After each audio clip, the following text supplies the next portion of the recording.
neither snow nor rain nor gloom of night. I'm Albert Carnesdale, Dean of the Kennedy School. It's my privilege to welcome you here this evening. Let me recognize a few of the Harvard folks that are here this evening to hear this address. We didn't get a chance earlier because of the timing. First, our 85th birthday boy, John Kenneth Galbraith, and Mrs. Galbraith.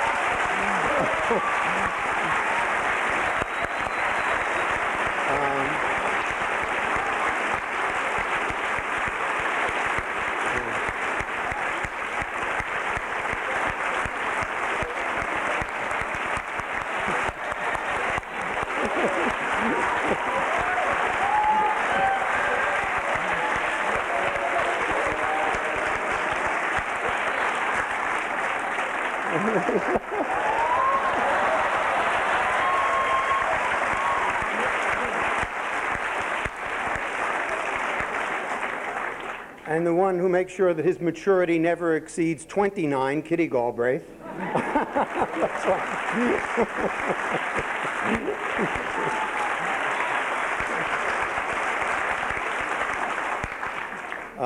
The president of Harvard University, Neil Rudenstein, and Angelica Rudenstein.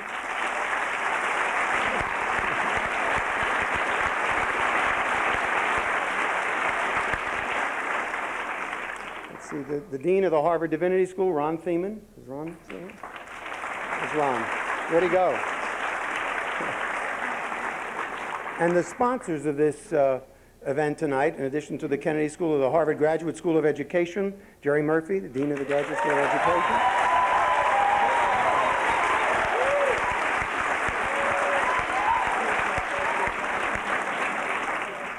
And for the Institute of Politics, the director, Charlie Royer, who is probably walking around in the back there somewhere. There he is.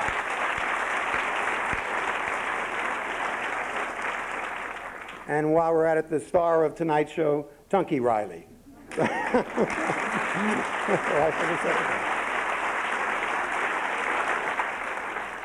Now, as I said, tonight's event is sponsored by the Kennedy School, the Institute of Politics, and the Harvard Graduate School of Education.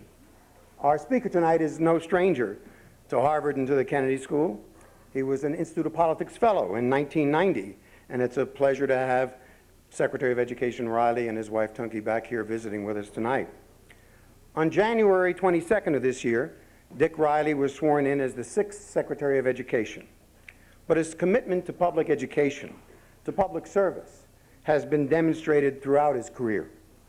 After being graduated cum laude in political science from Furman University in his hometown of Greenville, South Carolina, Secretary Riley served in the United States Navy. He then went on to law school at the University of South Carolina, served as legal counsel to the Senate Judiciary Committee, and in 1960 joined his family's law firm. For the next quarter of a century, Dick Riley worked in state politics as a state representative, as a state senator, and then as governor of South Carolina. Elected in 1978 and re-elected in 1982, Governor Riley focused on educational reforms. He was responsible for the passage of the Education Improvement Act of 1984, which has been described as, quote, the most comprehensive education reform legislation ever enacted by any state, close quote. Somehow he managed to gain support from disparate constituencies, from business leaders to educators, to politicians, to interested members of the community. Governor Riley had many successes. In fact, in the last year in which both were governors, Dick Riley was ranked by Newsweek magazine as the 3rd most effective governor in the nation, while the governor of Arkansas, now his boss, ranked 4th. More recently, President Clinton has said of Dick Riley, quote, he knows how to energize and how to fight for change, even when the system seems against you. After the governorship, Dick Riley returned to the practice of law. A stint here in the Institute of Politics prepared him to serve as personnel director for the Clinton-Gore transition team. And in January of this year, he became Secretary of Education. He's been incredibly busy ever since. In April, Secretary Riley, along with our Kennedy School colleague Robert Reich, now Secretary of Labor, unveiled a $420 million plan for national standards in education. Just last week, the Clinton administration's Goals 2000 Educate America Act passed through the U.S. House of Representatives, and it's on its way to the United States Senate. Dick Riley is also working with Bob Reich on another joint proposal, the School to Work program, which focuses on job training for the 75% of Americans who don't go on to college. The Secretary's commitment to equal opportunity was evidenced by his endorsement of race-based scholarships to help compensate for past discrimination. And he played a crucial role in the passage of a bill authorizing direct lending for college students, which should cut red tape and save money. Dick Riley knows that education goes beyond schools and classrooms. He realizes that education is about the whole child. This concern for the whole child, not only for the student, is widely shared at Harvard. President Rudenstein and the deans of the various schools are committed to university-wide collaboration on the subject of schooling and children. As my colleague, Jerry Murphy, Dean of the Graduate School of Education, said of this theme, and I quote Jerry, "Schooling and children focuses attention on the plight of children, not just the purported failure of public schools. It highlights the centrality of children and their development in the issues that any school reform effort must address," close quote. I'm delighted to know that our nation has placed education policy squarely in the hands of someone so extraordinarily capable, compassionate, and convivial. Please join me in welcoming the U.S. Secretary of Education, Dick Riley.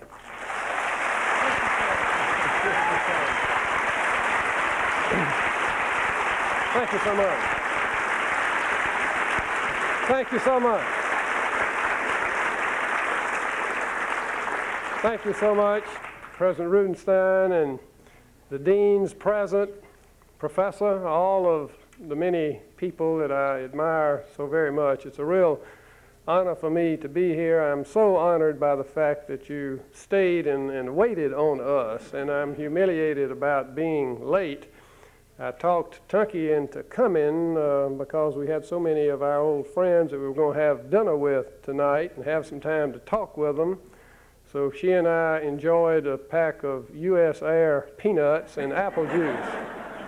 But it is good to be here. I see the weather's the same as it was when I left, and the traffic is no better. So I have things aren't changing much. But it's such a pleasure to be here. I've been in some tough situations in my political life and tough speaking situations. And I remember when I was first serving as secretary, I got this invitation to come to a big New York university, a black tie event. And you know, South Carolina, going to New York, black tie, big university, keynote address. So I prepared this address and I worked on it, and I was really ready to get up and wow this crowd. And I followed Bill Cosby.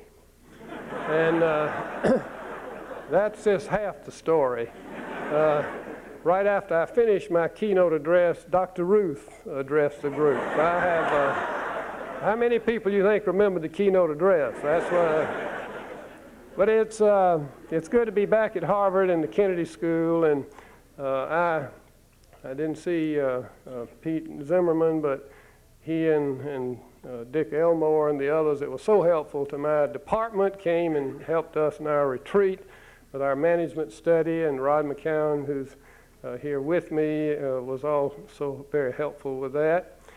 I've been President Clinton's Secretary of Education now for about 9 months. And like all new jobs, it has good times and bad times. When I first was invited to come to Washington, a number of my friends who were familiar with the Department of Education and how previous presidents had done all they could to completely do away with it, told me that I was somewhat of a fool and had lost my mind to come. And I came because I believe in education. I did hear that there were morale problems in the department, that there were management problems. I sat down my first day to start talking about the budget and how many good things we could do for young people in this country, and I was told we had a $2 billion deficit in the Pell grant system, and that maybe if I worked hard for 4 years, I could get even. This was not part of the deficit, mind you. This is off-budget Mickey Mouse deficit. And so I'm not used to that and wasn't used to it. And I had, I'm kind of into country music, and I was excited on one hand about being there and depressed on the other. And a country music song I thought was the one that said that well. I don't know whether to shoot myself or go bowling.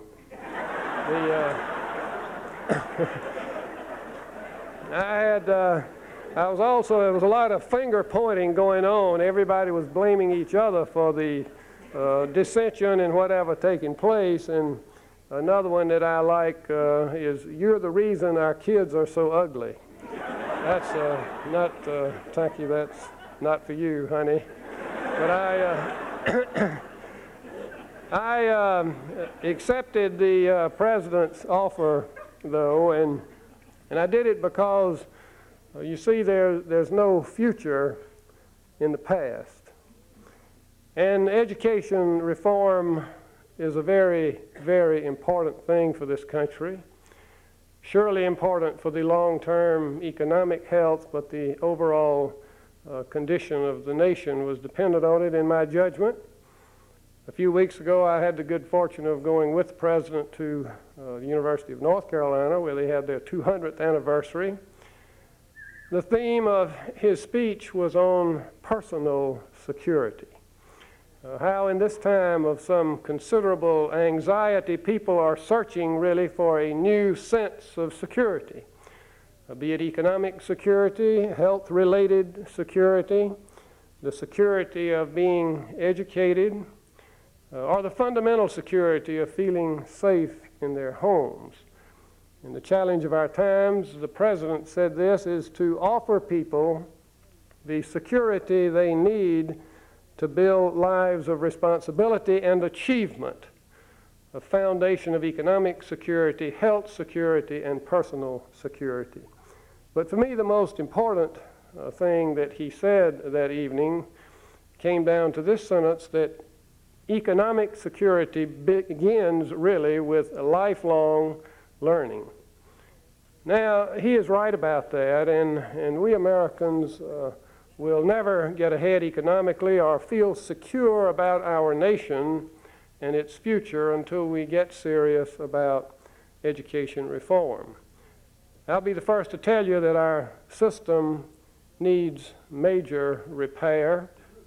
A decade ago, we began to recognize that our education system was broken and needed repair. We had let our academic standards slip, and we had lowered our expectations. We were stuck in the old assembly line, industrial model kind of education.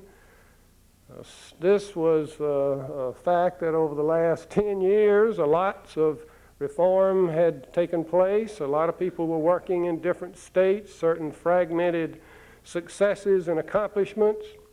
But I think everybody recognizes that we have a very long way to go.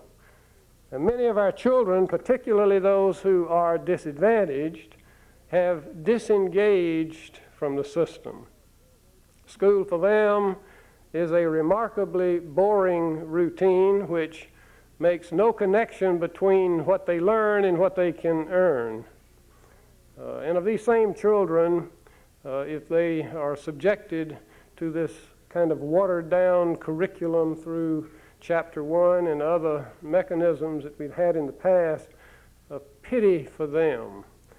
The problems we confront in education are some of the most intractable, complex, and politically explosive. The lack of equity in financing, the growing tension between who pays for school and who goes to school, the enormous number of new immigrant children coming into the system, the very real fear that many parents have that their children are not safe to name just a few of the problems we all hear so much about. Now, all this is happening against kind of a backdrop of an ongoing historic structural shift in our economy, the likes of which we have not seen since the last century, when rural America gave way to industrial America. As a consequence, how we teach then and what we teach has got to change. I want to stress a significant point here, that we are beginning to see a new fault line emerging in our society, the emergence of a two-class society between those who know and know that they need to know more, and those who don't know that their lack of knowledge is hurting their very chances of getting ahead and possibly ruining the lives of their children. Now, this new society is not going to be based upon race, nor ethnicity, or where you come from. It'll be based upon what you know. And that's my great concern. We do not need a new fault line in our society, a new source of division. We have enough of that already. So we have our hands full, and I will make no bones about saying that reforming American education is sometimes trying to skate on a sea of mud. We are in trouble as a nation when 1/3 of all 8th graders tell us they have never discussed their homework with a parent. Parents need to slow down their lives to help their children grow. They can't send their children off to school experiencing wonderful results if they aren't involved themselves. And I can't stress this enough. Parents matter. They make a real difference in a young person's education. So there's a real need for comprehensive and even dramatic reform. And we recognize that and start with that necessity. And I don't doubt for a minute some of the horror stories of the doom and gloom crowd that tell stories about our public schools over and over. But it really kind of saddens me that some political leaders have fallen into the trap of believing in some kind of magic quick fix, some silver bullet solutions like using public funds for private school vouchers. They, in my judgment, want to throw the baby out with the bath water, to discard the historic American commitment to universal public education just when comprehensive education reform is about to take hold in this nation. The problem with the voucher idea is that it's wonderfully Alice in Wonderland as a solution to a very, very complex problem. It satisfies our impatience. It even satisfies our frustration, but nothing else. Reform, you see, is hard, steady work. Change, real beneficial change, is always difficult. It's not easy. I was in Kentucky last week, a state that's kind of a pathfinder dealing with this business of comprehensive school reform. And I came away with a strong impression that the Kentucky effort at reform is really on the right track. In Kentucky, we're seeing how specific goals and new assessments make a difference, how they spur schools that are lagging to think through the educational process and to make a concrete effort to improve. But Kentucky's reforms came about precisely because every interest group involved, the governor, the legislature, the teachers, the business community, parents, all were willing to do years of hard work to put reform in the right direction.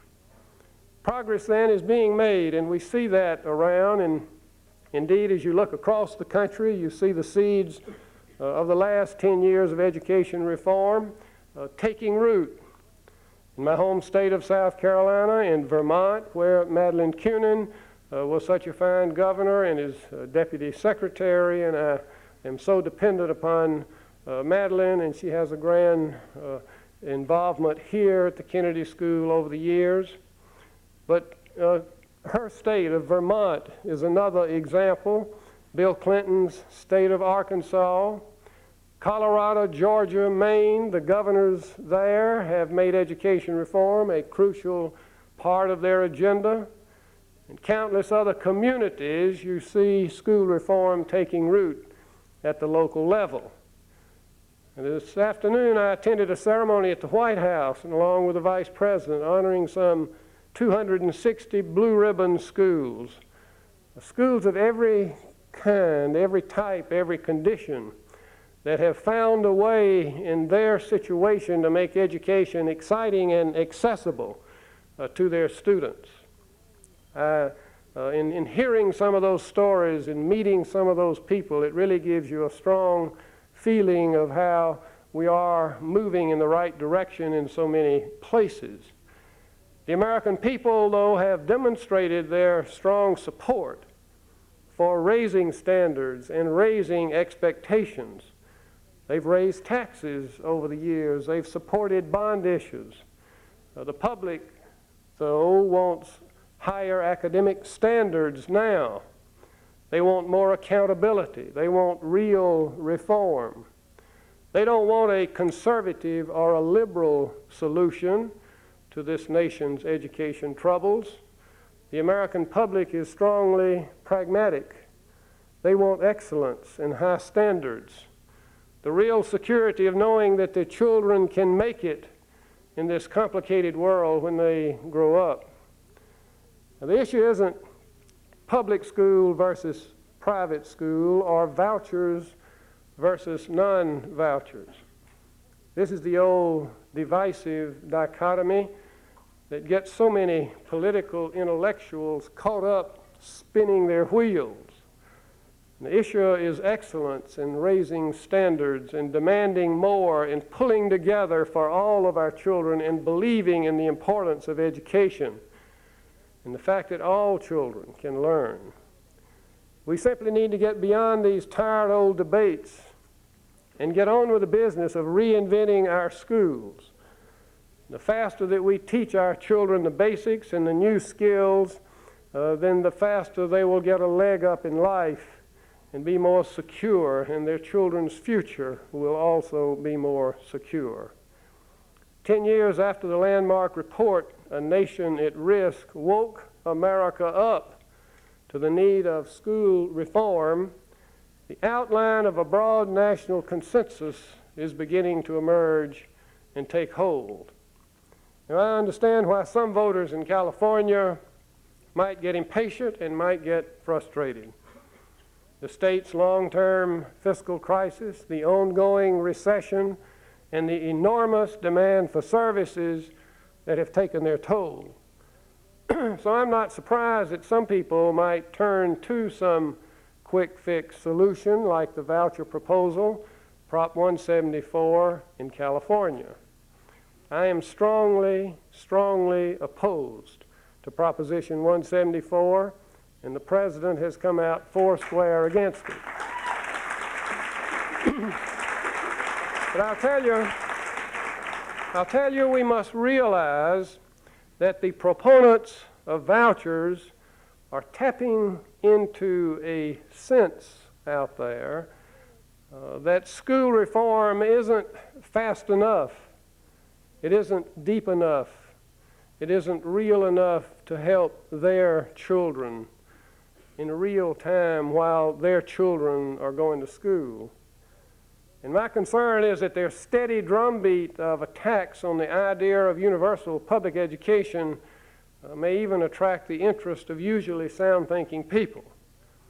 So there has to be an urgency to our effort of reform, a recognition that the best way to defeat proposals like Prop 174 is to make school reform a reality and make it meaningful here and now.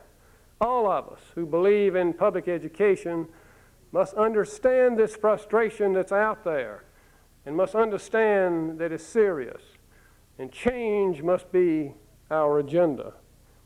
The Clinton administration is strong for reform, real reform. We believe in raising standards and achieving excellence, and we're not about to concede the idea of choice to the other side. This administration believes that choice in the public schools is part and parcel of our reform effort. The President was strong for public school choice in his speech in California a few weeks ago, just as he was strong in his opposition of Prop 174. But choice in the public schools has high standards attached to it and has accountability attached to it.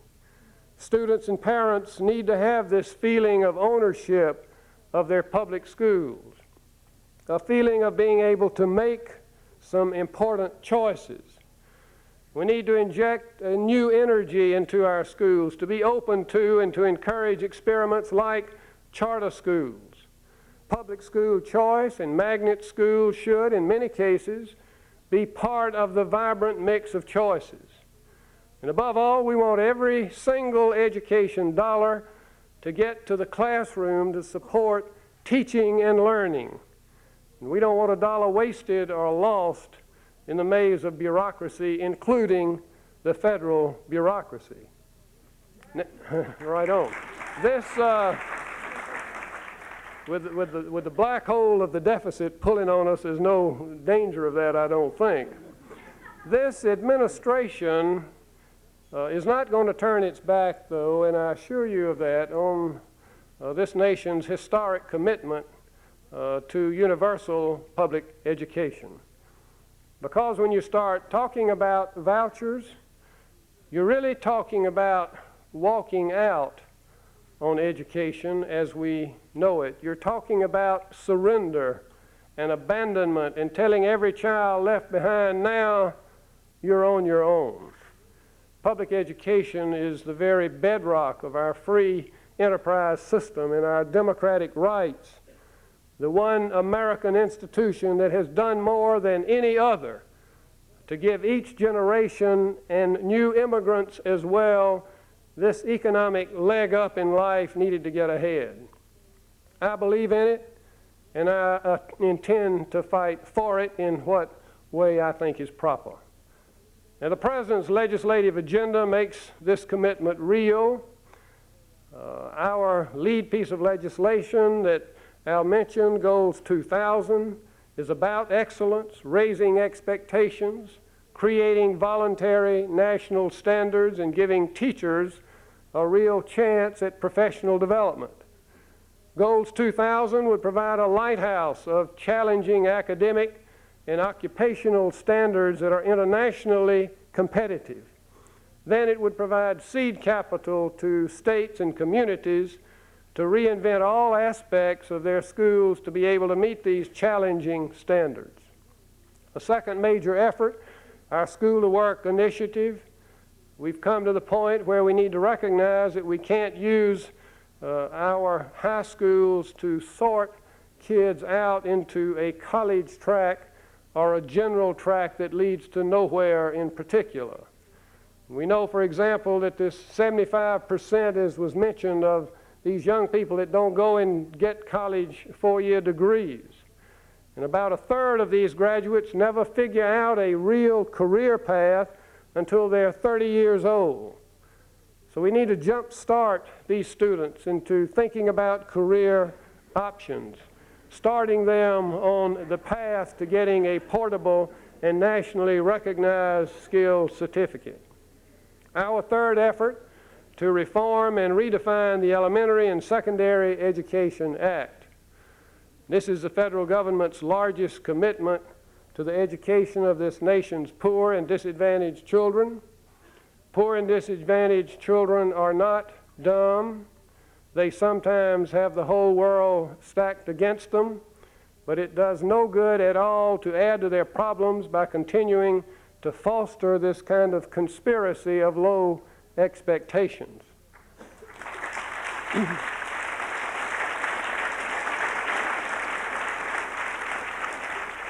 Modesty requires us to recognize that the old ways of reprimanding or disciplining children simply doesn't work. Telling a 14-year-old who's out to prove his manhood not to bring his gun to school probably isn't going to work.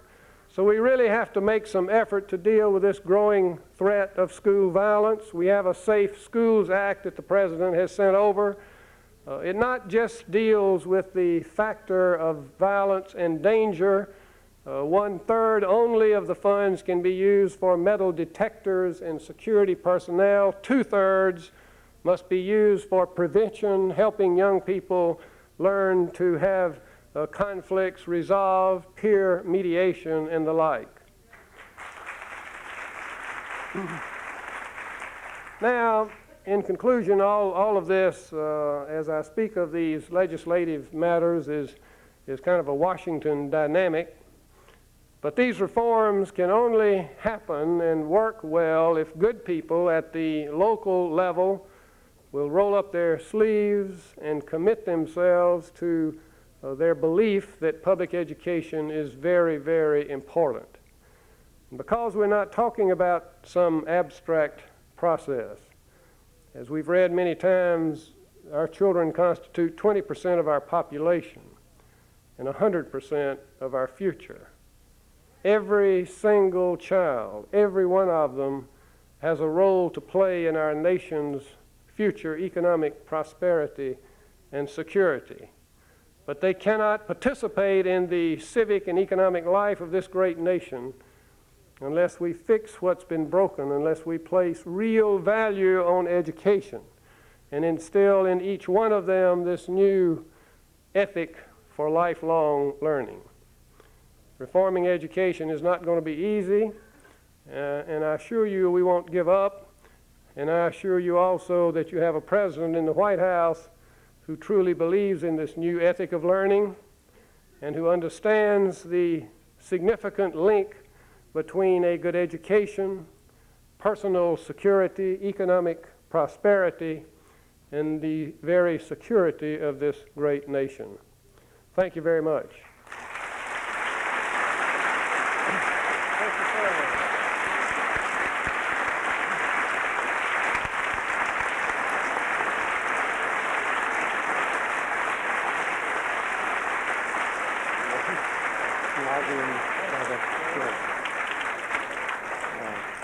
Thank you. Secretary Riley is willing to take some questions. We have a microphone here, one there, and one there. So if you use the microphone, if you will, appreciate if you'd identify yourself and try to keep the questions brief. Good evening, Secretary Riley. My name is Edward. I'm an undergraduate here at Harvard. I agree with you about how you express your beliefs that school reform can only really happen either statewide or locally. I mean, school reform is a local issue. Now, with such projects as like the Edison project and also Michigan deciding to cut back its property tax funding for its schools and for school reform, those two projects highlight this nation's sort of scare and fear of education and school reform. How do you envision national legislation incorporating such school-business relationships or other collaborative efforts in order to help school reform? Well, let me describe Goals 2000 a little bit more for you, and then I think you'll see how that fits. There are two things that are basically involved. One is what is the federal role in education? And as we know, that's basically a state and local function, and that does make it complicated somewhat. The federal role is defined in Goals 2000, first of all, to establish the formal national goals, put them into law. We changed them very little. We added two competencies, the arts and foreign language, passed them into law, set up the mechanism to develop the world-class standards, academic standards, content and performance, also opportunity to learn standards. It's had a lot of debate, which is basically our definition from research and experience as to what works best for teaching and learning, and also occupational standards, skill standards. That work's going on the federal government side. That's information, that's the lighthouse, I said, that's the model. We connect up then with all the states through this program, which would then be over 90% of the money goes directly out to the states. 85% of that goes to the school districts.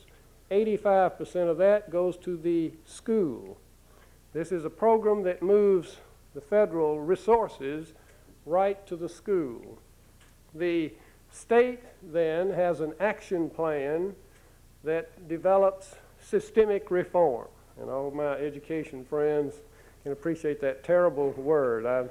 I fuss at everybody who ever came up with it, but it does describe all the parts in sync, everything working together, driven by high standards and measured by assessment, which measures to those high standards.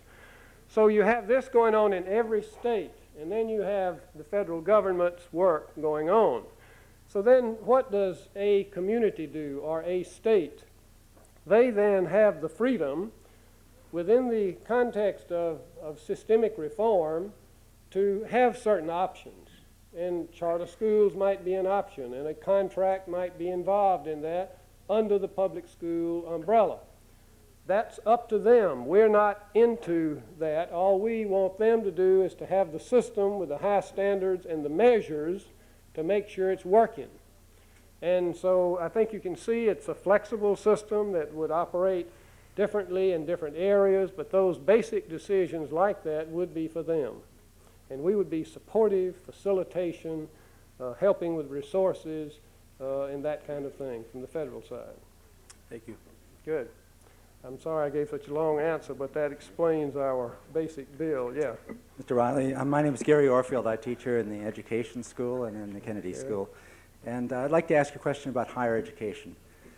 You said in your speech that we're in danger of becoming a country that's divided between those who have education and those who do not, and those who know and those who do not. And of course, in the last decade, the effect of higher education has been that only families with higher education have experienced any increase in their standard of living, and everybody else has gone down. Many of us who've followed the policy changes during the Reagan and Bush administrations were very concerned by the huge gap that opened up between the cost of college and the availability of federal financial assistance. It's the Pell Grant is the basic way poor people go to college. And we're disturbed, at least I'm very disturbed, by the fact that this year and next year, that gap will widen again substantially under your budget, and that tuitions are soaring and the Pell Grant's frozen. Could you tell us something about what your policy is for making opportunity for higher education available to low-income families in the United States? All right, sir, and that's a very good question. The Pell Grants, the maximum Pell Grant is now at $2,300. We had to twist and turn, believe me, to hold that. And there was strong impetus to reduce it and, of course, reconfigure the eligibility, which is another way of reducing the cost. I think that the Pell Grant is a very important basic element for young people having the opportunity to have higher education in this country. We ought to be very sensitive to where it is, what it does, what percentage of the cost it covers, and so forth. So I'm a strong supporter of the Pell Grant system, and I think it is a good system, and it's underfunded. If you look at the situation, as you know, in the stimulus package, we had, I went to the president and told him that I was had plans to try to build this package, as you describe it, for higher education and working in different directions to do it, but we had to get the Pell Grant balanced. And I got him to put $2 billion to balance the Pell Grant in the stimulus package. As you know, that was defeated in the Senate. We have worked, and we've gotten it about cut in half. It's about at $1 billion now from different ways of managing that. The fact is, if we are successful in getting the direct lending process in full shape. And I want to thank Harvard for being a supporter of the direct lending process. I think it's going to work. It makes a whole lot of sense. It's going to save the government a lot of money, and I believe it will work better. But part of that, as you know, is income contingent loans, which will be a great help, I think, to young people who are somewhat disadvantaged. Not to have regular payments, but payments be a percentage of their earnings, small percentage of their earnings. The other mechanisms with the student loan system, I think, are going to be a big help. Now, loans and grants are different things, and I wish we could have better funding for the Pell Grant system. I'll assure you that I support that, and I'll try to protect it.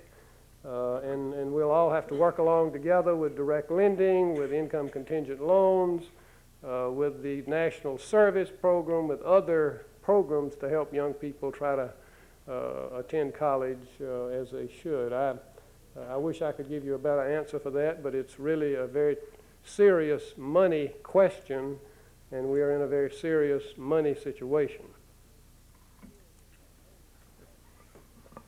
Mr. Secretary, it's definitely an honor and a pleasure to have you here with us today.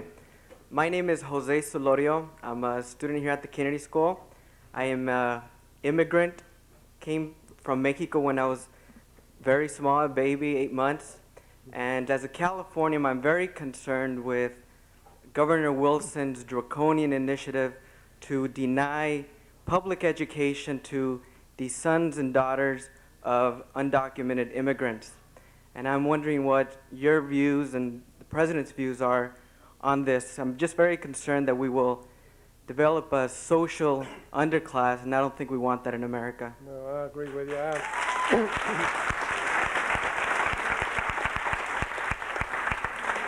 I really think that an issue that is not directly related but is NAFTA and programs of that kind that are really going to have an awful lot to do with the immigrant situation in a state like California and impact it in a positive way. However, I strongly believe that any young person in this country, when I talk about universal public education, I believe that, and if a child is in this country, that child is entitled to be part of the public education system. And that's the law in this country, and I believe in it, and I support it. Thank you. Yes, Secretary Riley. My name is Lori Conway George. I'm a Nieman Fellow here at Harvard. My focus is public ed this year in preparation for a film I plan to do on education. But my interest is not only as a journalist, I'm a parent of a Boston public school child. And I'm wondering when the discussion is going to begin to include the value of diversity in public education. My kid is learning things sitting just by the very nature of who he's sitting next to. And yet I don't hear that being stressed in the discussion, that valuable lessons can be learned for this changing world that our children are growing up in. There are some real positive things that just never seem to enter that discussion of public ed.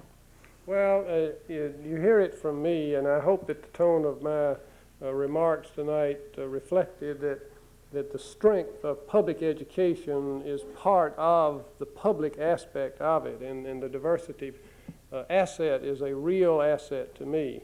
And I believe that strongly, as you do. This idea, and of course everybody is entitled to whatever belief they have, and private schools can be very strong, and I am not anti-private schools at all. However, this idea of your children going to school with different kinds of people, with different kinds of cultures, with different kinds of backgrounds, I'll tell you, is a very important part of a public education as I see it, and molding then a human being who can be a better parent and a better citizen. Thank you. Hi, my name is Elizabeth Caputo. I'm the chair of the Student Advisory Committee here at the Institute, and we'd like to welcome you back. Thank you. I actually spent my summer this summer working in the Department of Education for Madeline Kunin, and my question has to deal with the department's plans for reinventing government. I'm curious to find out what efforts have been made within the department to reinvent government, and if any changes have been made since I've left this summer. Fine. You impacted it significantly, and and that's the truth.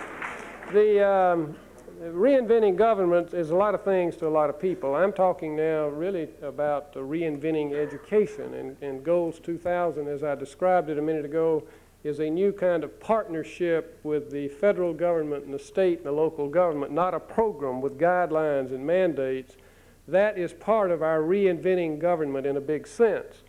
When you get down into the departments of the government and the analysis of how to make them work better and total quality management concepts or whatever, we are very much into that, as you know, and Madeline Cunin is really heading up that part of our work in the Department of Education. We have in the Department of Education, for example, 220 programs. We have a third less people working for the department today than we did in 1981. It's amazing what has happened to the Department of Education. We've had more and more programs and less people. So then you say, well, let's reinvent government and restructure and cut out a lot of people.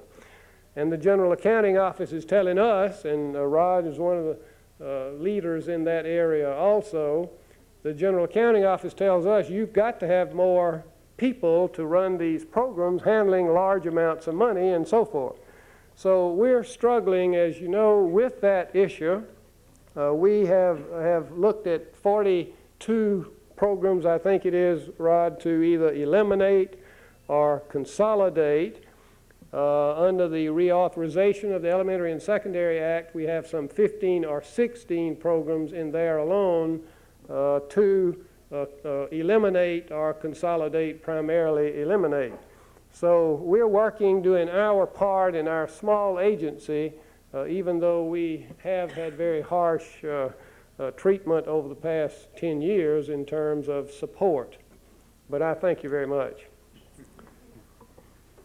Good evening. Yes. My name is Lonnie Chin, and I'm a doctoral student in the Urban Superintendent's Program at the School of Education. My question has to do with bilingual education and services for language minorities. You probably know that there are quite a number of states that bear the burden of educating students who do not speak English when they go to school. And most of the states do not have enough money. Even at the height of Title VII, I think only less than 25% of the schools receive the funding that they need. And would you speak to that? And before I end, I also want to encourage a lot more math and science education for minority students. Well, and thank you very much. The bilingual issue, as you know, is a very much discussed and debated issue. I brought into our department a person from California who has a national reputation in the area, Dr. Gene Garcia, and he is very knowledgeable in that basic issue. As you know, you can get to very controversial issues on that subject. I believe in bilingual education myself, and I believe that it's extremely important to look at that as an asset. That's why I put foreign language in one of the competencies that every young person going through the school system in this country, regardless of what they plan to do, would have some foreign language involvement from kindergarten all the way through. I think that's extremely important, and I think that shows and reflects what we think about the importance of bilingual and how it'll be a priority for us. Thank you. Hi, my name is Kevin Murphy, and I'm a freshman at the undergraduate school here, and I'm from Florence, South Carolina. And first, I want to thank you because if it wasn't for your emphasis on education reform in South Carolina, I don't think I'd be here today, and I don't think I'd be pursuing a career in education, hopefully.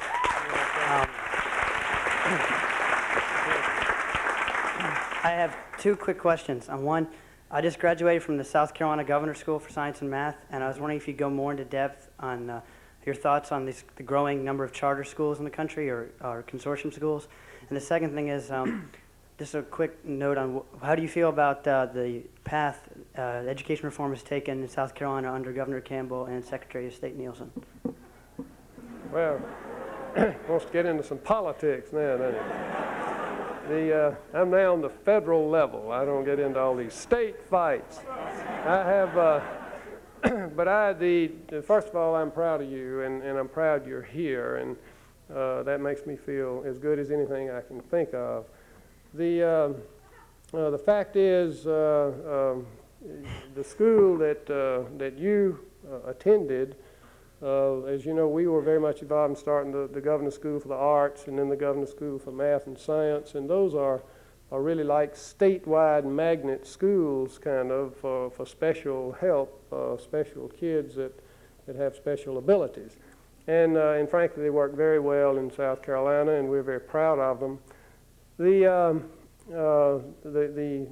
interesting thing about education reform is governors change and members of the legislature stay right on there. And presidents change and the Congress rides right on. And everybody reads the front page of the paper about what the governor's saying, but they're not reading what the chairman of the House Education Committee is saying, and he's been there for 20 years and he knows right what's happening. So this sustained drive for educational improvement is extremely important and very difficult to come by. And it's part of that same issue. The people in South Carolina were so into quality education, as you would reflect, that I don't care who was governor or who was in the House or Senate, they were going to move forward with it. And it was an excitement there, and it's still, as far as I can tell, it's still moving in that direction. But I think the legislature and the governor have come in and done some interesting things with the EIA. The EIA is an alive bill. It's the penny goes to support education over the basic education costs. That money can't go into the basic education costs. So we have the penny sales tax coming in, providing quality, excellence, extra help in education every year.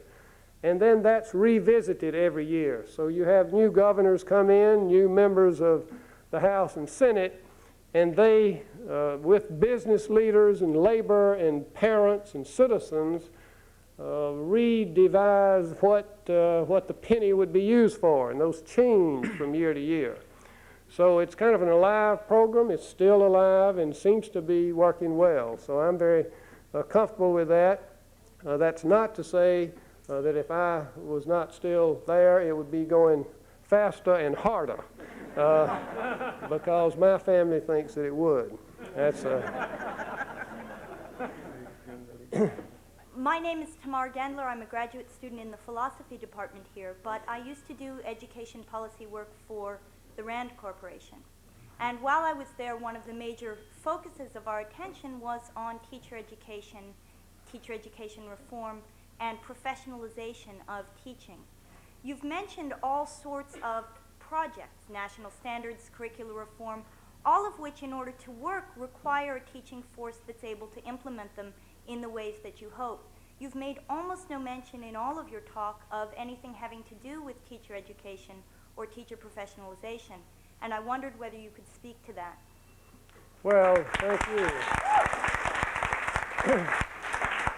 The preparation of teachers is an integral part of what I defined as systemic education reform. If you have everything in the system, if you have the standards, the assessment, the right textbook, the right class, safe setting, and so forth, and the teacher is not prepared to handle the diversity in the classroom, all of the changing circumstances, the blow-up of knowledge and so forth that's happening all around us, then the system doesn't work.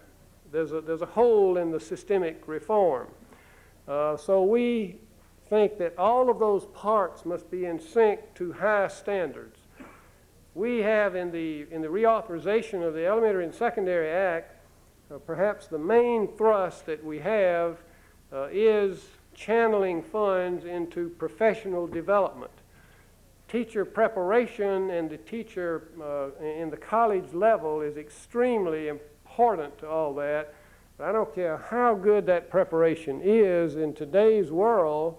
You go into the class after a certain number of months even, things are changing and teachers need to collaborate and need the real solid professional development. So that is going to be a real emphasis of ours. I'm very much interested in what's happening in the teacher education world, and as soon as we get Goals 2000 in place, I intend to really become more involved on the higher education level with that. I'm desperate and I need a good answer. All right, I'm tired and I'll give you a short one.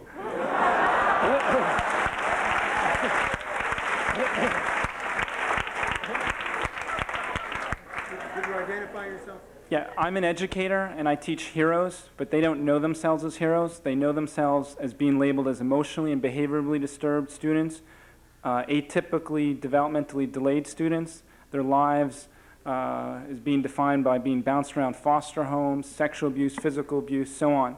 Tomorrow they're going to come to school and they're going to come for the warmth, they're going to come for the nurturing, the food, and the knowledge. And I told them I was going to be here tonight, and they didn't understand who you were, but I said I was going to get up here and ask you to share something that could help them understand that they're heroes.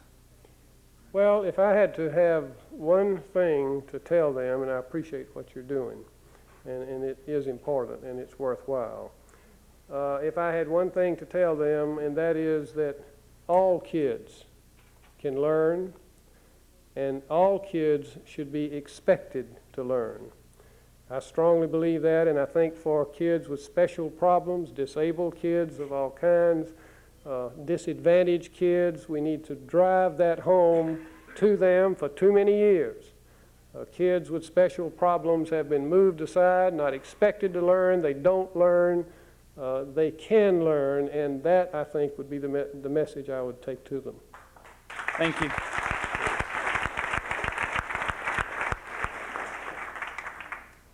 My name is Roy Burkhaw, and I'm from Columbia University in the city of New York. And my question is, how can we as citizens reconcile what we learn in our schools and in the universities with what we read in the newspapers and view on television that I see as reports and also distorts our views and issues and events?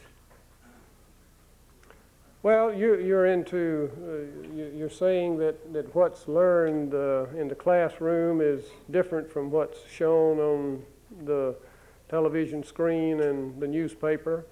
That is related to education. I think the violence issue is certainly one. I'm sure you noticed that Janet Reno just recently, yesterday I think, made a strong statement in that regard. I think all of us need to speak out to the media, hopefully to try to get more realistic presentation of life itself. It's amazing to me that I was reading some statistics the other day that I think somebody had analyzed television for days and had never in a number of days seen one child doing homework and a parent helping that child. That's real. What's on television is not real often, usually. And so young people sit and watch the unreal, and then it's awfully hard for them to get into sitting down and hard work and the mental discipline of learning, studying with, hopefully, a parent. So I share your concern. I don't know, in this free country, you can't certainly have any constraints generally on the freedom of speech in any regard, and none of us would want that. But I would hope that responsible activity would begin to change some of the directions of what we see on the evening shows. Okay.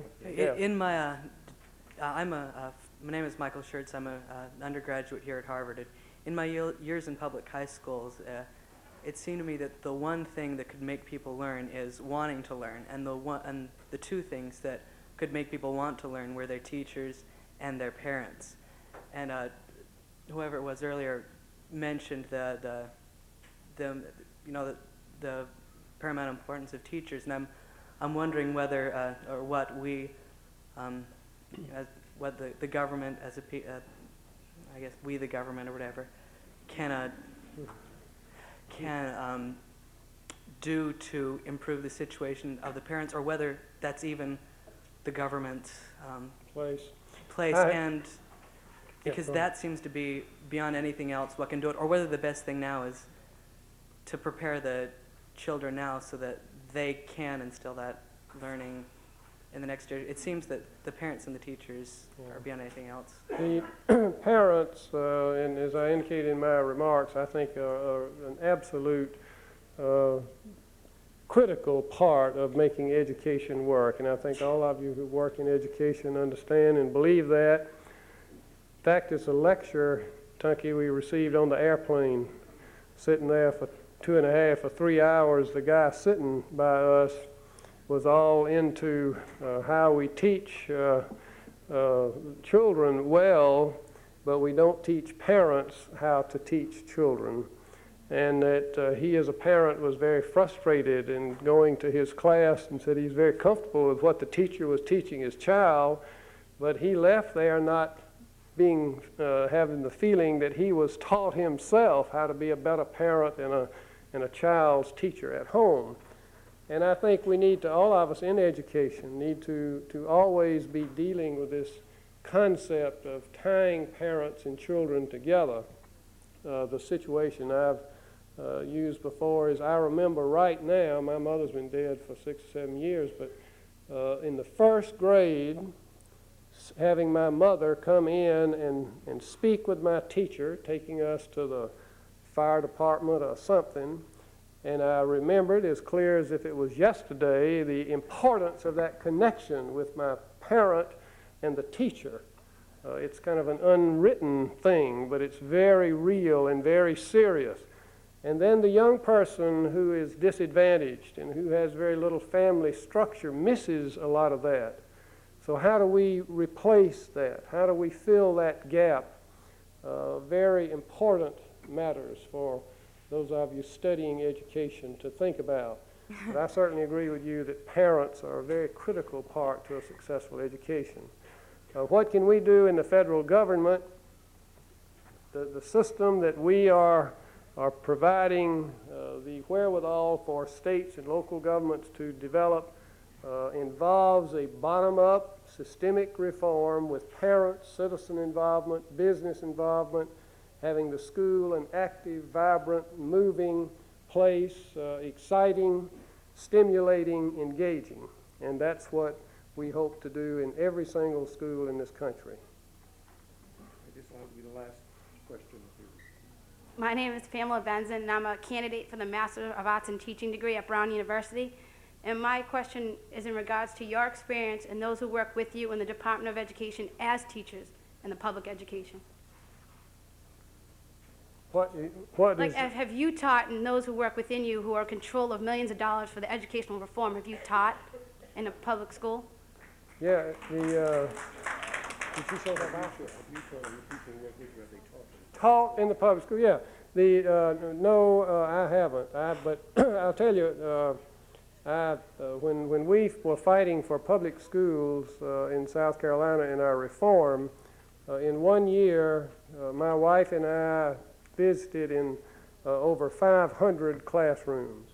And everywhere I go, generally I go to visit in a classroom, and I sit and ask a teacher to continue the class and let me observe it.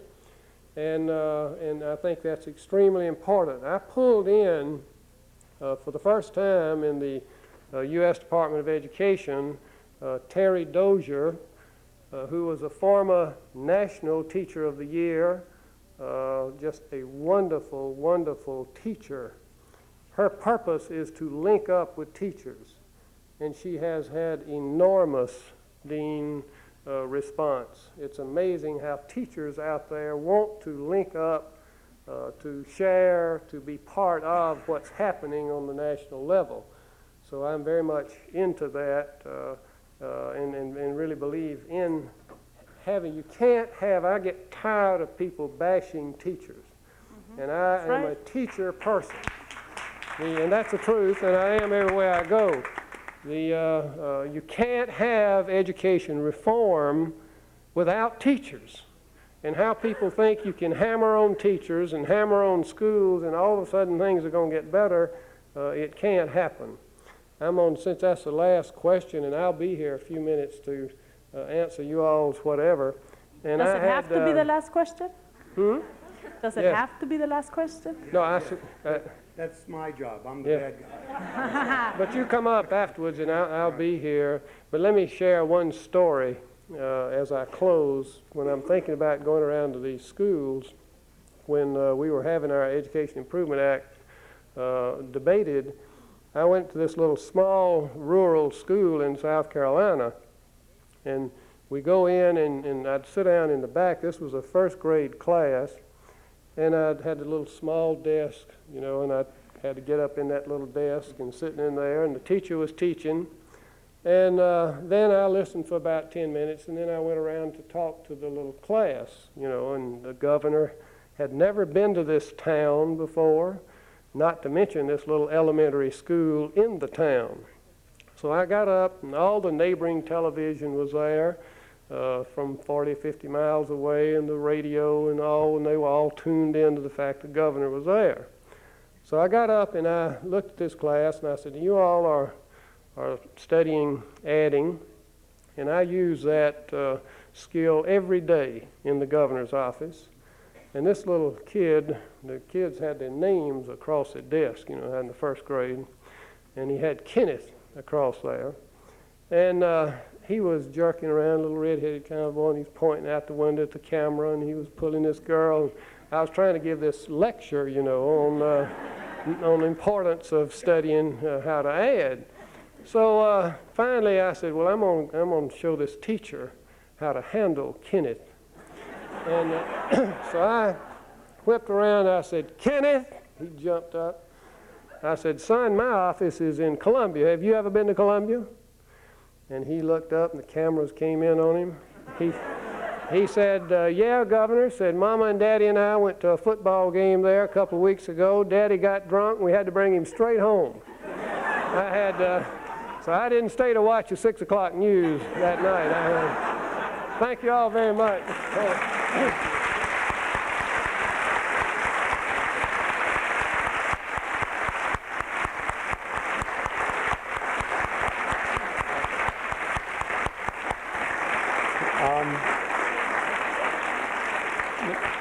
Let me just say one word in closing. Many of you have heard me say one of the privileges of this job is being able to introduce and get to know people like Secretary Riley and Mrs. Riley. One of the bad parts of this job is I'm the one that has to call the evening to an end. But it's been wonderful. We're grateful to you.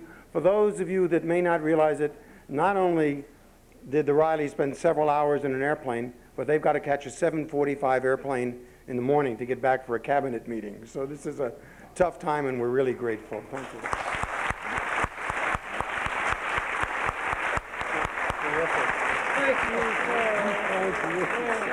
Bobby Antonucci, Commissioner of Education. Good to see you. Welcome to Massachusetts. We're right in target with you. I know Thanks you for are. being here. Y'all do a great job. Well, thank you. How Good you to doing? see you. Great, real well. Come see me when you're in Washington. Okay, we'll stop you. Spend the time with Thank you very much for coming from the Student Association Cabinet President for the Ed School this year. And I wanted to ask you that there's a lot of issues going on in America today,